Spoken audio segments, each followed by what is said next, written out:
துணி எது வேணுமாப்பா கை துடைக்க?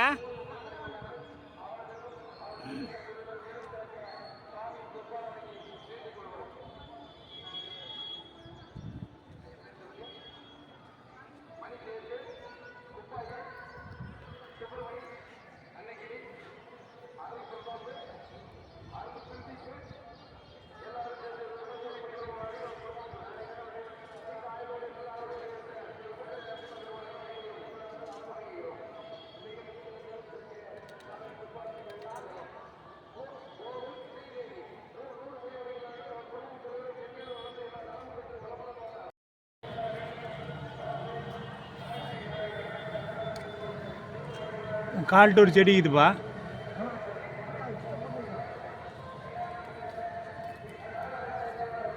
எடுத்து போட்டதா?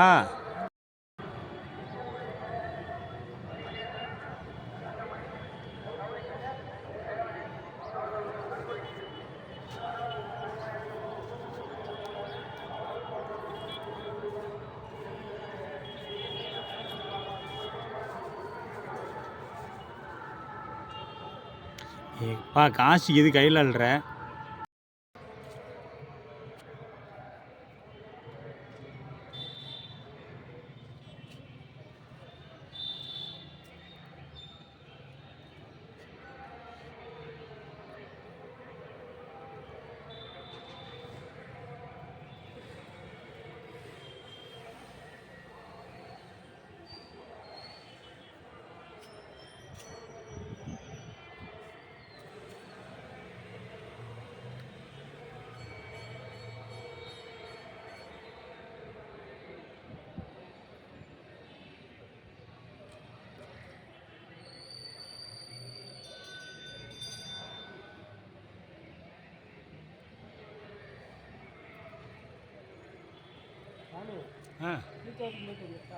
ஏன்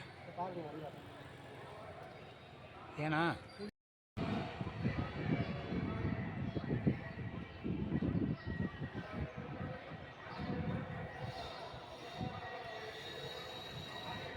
இந்த பெண்ணுக்கு அருகாமையில் இருக்கக்கூடிய அரச மரத்தை நீக்கும் திருப்பணி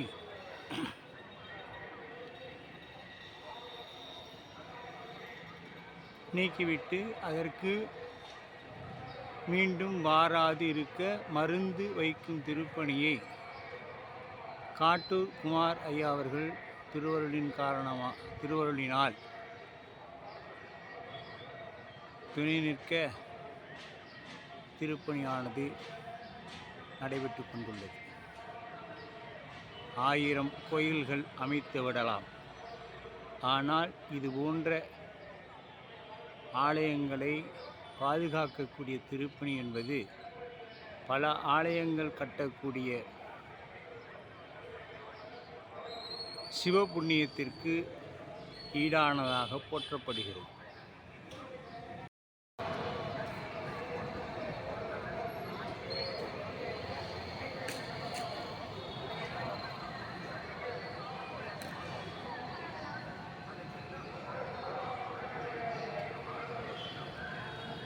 காட்டூர் குமார் ஐயா அவர்கள் இந்த திருப்பணியை மிகவும் அழகாக நேர்த்தியாக தன் உயிரினும் மேலான சிவத்தை நேசிப்பதின் அன்பு இத்திருப்பணியை அவரை செய்ய வைக்கின்றது.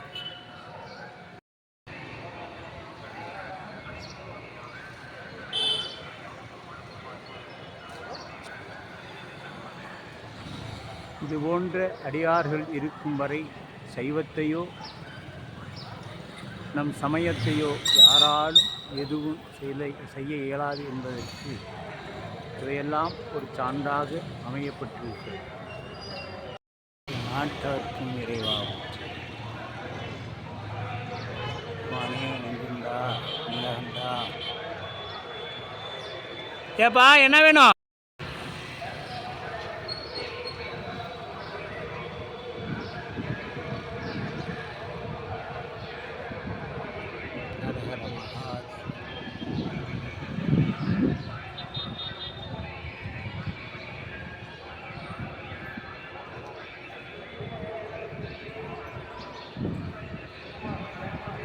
செய்வ நீதி விளங்குகிறது.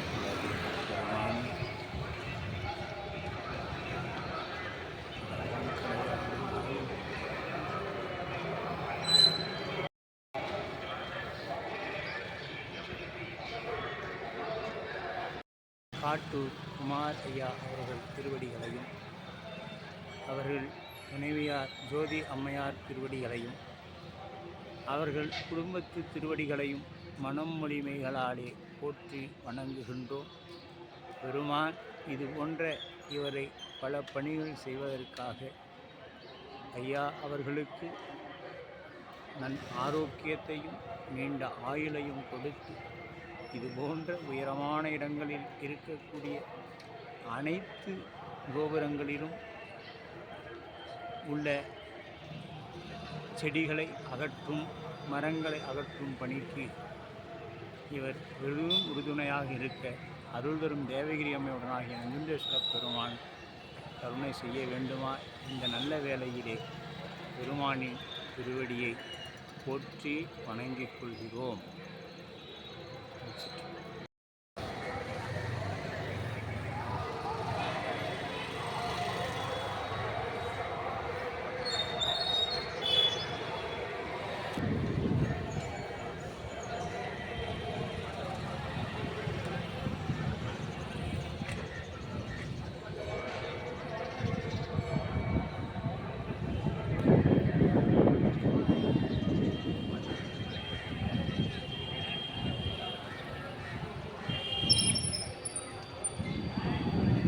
ஐயா அவர்கள் அகற்றிய மரம் எவ்வளவு பெரிதாக கோபுரத்தின் நிலையில் வளர்ந்துள்ளது. அதை ஐயா அவர்கள் இந்த கோபுரம் கட்டுவதை விட இதை பாதுகாப்பது மிகவும் முக்கியம். காட்டூர் குமார் ஐயா அவர்கள் இந்த திருப்பணியை மேற்கொள்வதென்பது பெருமானின் கருணையே அன்று வேறொன்றுமில்லை என்பதை இவ்வேளையிலே அடியேன் இறைவனை வேண்டிக் கொள்கிறோம்.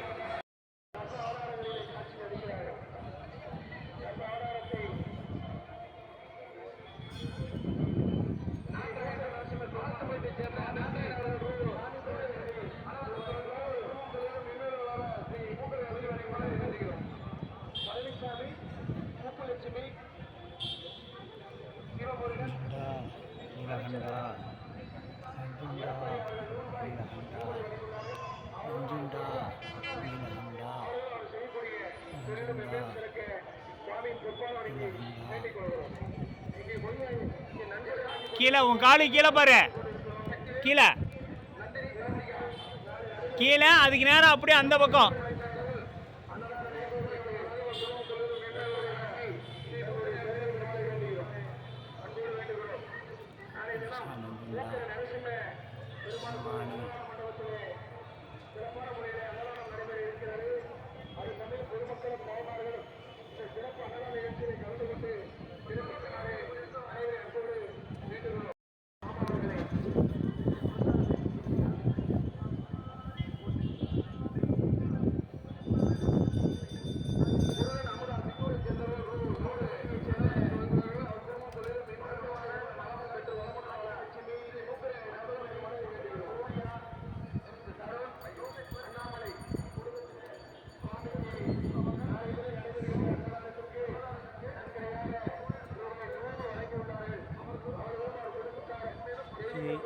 கேமரா எடுத்து நமக்கு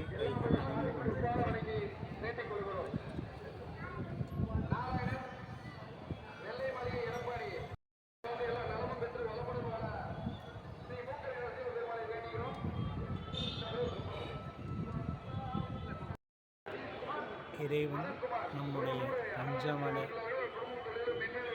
கொத்தை குருநாதன் வழியாக அகற்றுவான். அகற்றி மீண்டும் இந்த ஆன்மா பிறவிக்கு வாராத நிலையை கொள்வார். அதுபோல காட்டூர் குமார் ஐயா அவர்கள் அந்த மரத்தை வேரோடு பிழிந்து எரிந்துவிட்டு மீண்டும் அவ்விடத்தில் வராமல் இருப்பதற்காக மருந்துகளை வைத்து வராமல் இருக்கக்கூடிய பணியை மேற்கொண்டிருக்கின்றார். அந்த ஆலமரத்தை இப்பொழுது அகற்றும் பணியை மேற்கொண்டிருக்கின்றார்கள்.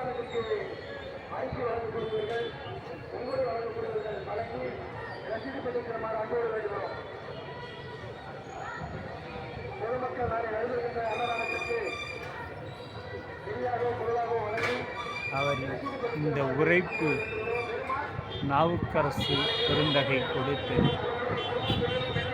தன் உயிரையும் துச்சமாக மதித்து பெருமானின் இந்த ஒரு திருப்பணி அற்புதமாக நடந்து கொண்டிருக்கிறது. இதை அடியேன் வெளியிலே இருந்து கொண்டு பேசுவதற்கு கூசுகிறது என்றுதான் சொல்ல வேண்டும். இது போன்ற தொண்டர்களிடையில் நாமெல்லாம் திருநீர் வைப்பதற்கு தகுதியில்லாதவர்களாக இருக்கின்றோம் என்பதை அடியேன் இவ்வேளையிலே உணர்கின்றேன். இந்த தொண்டர் எவ்வளவு உழைப்பும் உறுதிப்பாடும் இறைவன் மீது அன்பும் இருந்திருந்தால் இந்த திருப்பணியை மேற்கொண்டிருப்பார் என்று சற்று சிந்தித்து பாருங்கள். நாம் ஒரு தலைவலி என்றாலே ஓடுகின்றோம் மருத்துவமனை. ஏறக்குறைய 70 அடி உயரத்திலே இருக்கக்கூடிய இந்த மரத்தின் வேர்களையெல்லாம் அறுத்து கொண்டிருக்கின்றார்.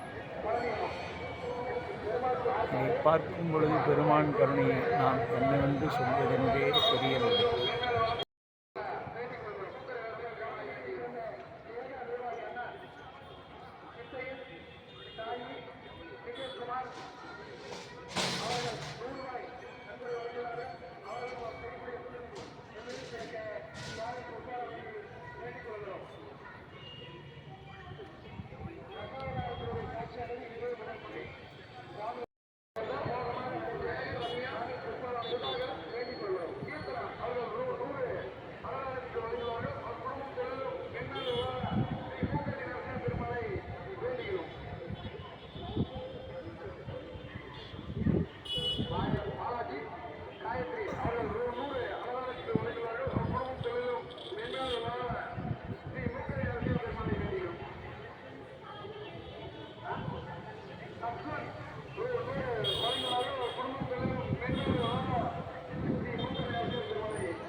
காற்று குமார்னா யாருன்னாச்சும் தெரியணும்ல.